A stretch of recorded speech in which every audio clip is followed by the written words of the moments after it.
Molweni, bipolar, part 4, depressive episode. Bendicacisele ke ku-part 3 into ye-manic episode. Ndithe i-bipolar ine-poles eziyi-2, ine-depressive episode ne-manic episode. So apha ndizothetha nge-depressive episode. So i-depressive episode i-opposite ye-manic. Apha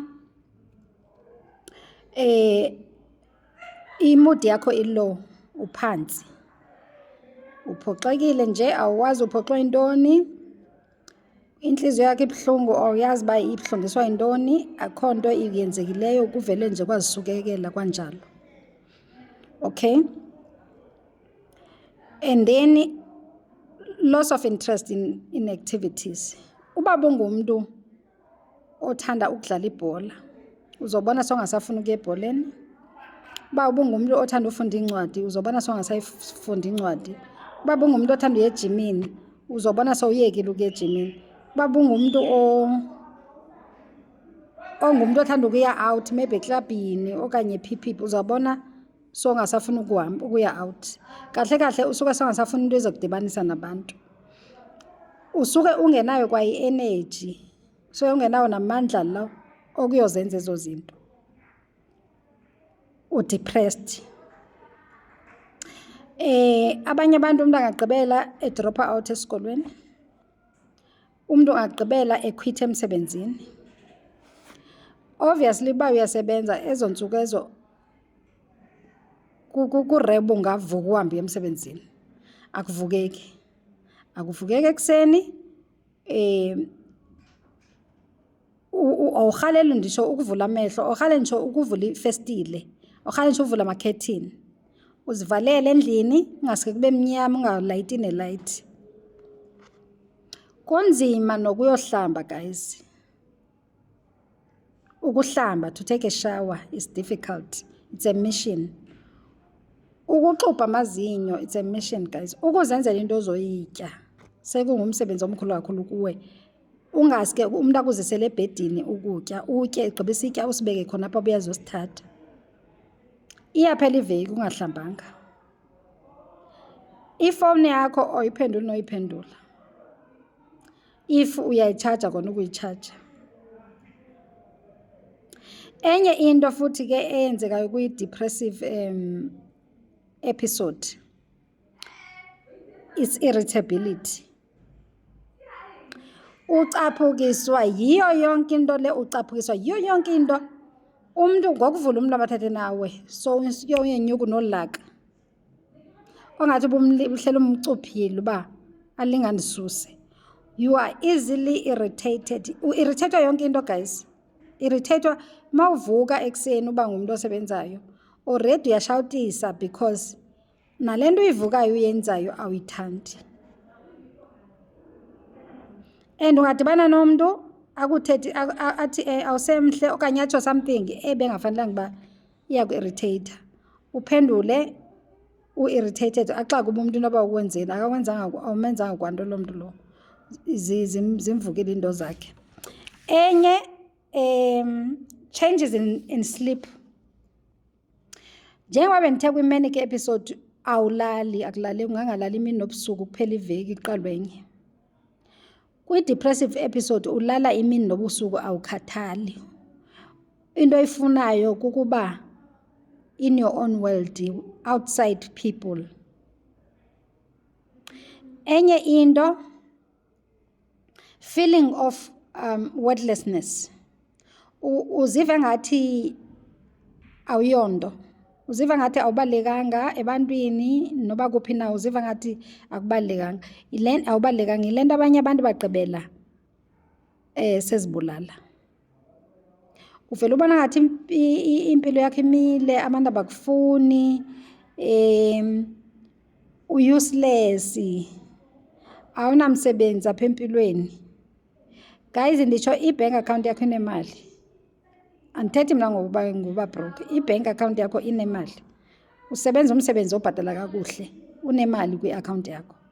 Ufile ngolu hlobo. Enye into eyenzekayo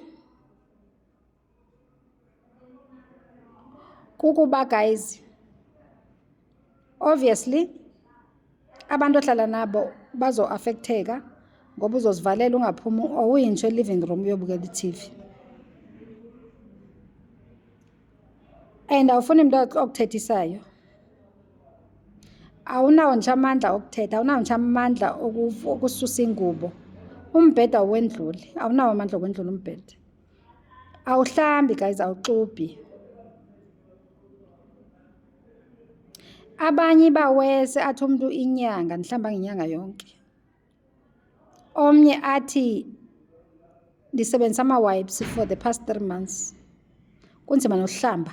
If ufuna ndiyobona ugqirha, ndisebenzisa ama-wipes, ndesula ubuso, ndesula amakhwapha, ndesule iindawo ezifihlekileyo xa kufuneke ndiphumile endlini. Kunzima ukuthini? Ukuzithela ngamanzi uhlambe. So ezinye ii-signs kukuba ube nento ekuthiwa i-psychosis. Nayo iseyi-symptom ye-bipolar. Ube ne-psychosis. I-psychosis kukuba uve izinto, hearing voices, seeing things that are not there. Uve amazwi athetha apha kuwe but angazovuwa babantu abaseceleni kwakho. Ubone izinto ezingabonwayo babanye abantu.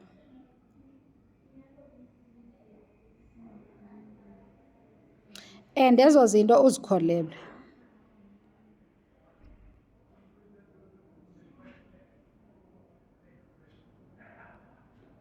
So guys, le mpilo nje ibuhlungu, noba kungathiwa u-depressed, noba kungathiwa u-manic, zonke zibuhlungu ngoba azinayo i-stability. I-stability ile yoba ube in between, ungabi too high, ungabi too low, ube in between, which is the normal.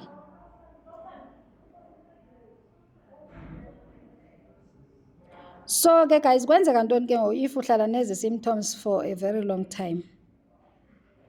Ixesha nexesha uba ne-episode, whether a depressive episode or a manic episode, ixesha nexesha uba ne-episode idamaja ingqondo yakho. Bungahlala kakhulu, ungagqibela idamage seyinkulu kakhulu. Iyenze ke ngoku yakho i-bipolar ibe worse kune-bipolar yomnye umuntu oseceleni kwakho. Yingako ke mna ndiye ndithanda ukuthi ungathi umuntu xa ngabe sisho i-symptom wena ongenayo uthi that is not bipolar. Because i-bipolar yami, ii-experiences zami ze-bipolar nee-experiences zomnye umuntu oseceleni kwam ze-bipolar zingangafani. But obviously a certain number ye-symptoms izofana from one person to the next person. Kodwa zikhona ii-experiences omnye umuntu angaba nazo, omnye umuntu angabe nazo. Umzekelo i-psychosis, abanye abantu ababi nayo i-psychosis. And i-bipolar, kune-bipolar 1, kune-bipolar 2, so zohlukene. Mna i-diagnosis yami yi-bipolar 1. Andizoyicacisa ke enye i-bipolar endingenayo because andingogqirha mna. Ndithetha nge-experience yam. Ndiva kuthiwa seyikhona nenye i-bipolar yesithathu. Phofu ke ndiva ngabantu esebediagnoziwe. Singazi ukuba ihluka kanjani ke ngoku kwezinye i-bipolar. Umuntu one-bipolar ungacinga uba fanele uba ulivila, ungacinga uba fanele uba ulinuku. Until uyi-experience first hand. Uba kusuke kunzima kulaa mntu ukuzenza ezi zinto. Enkosi.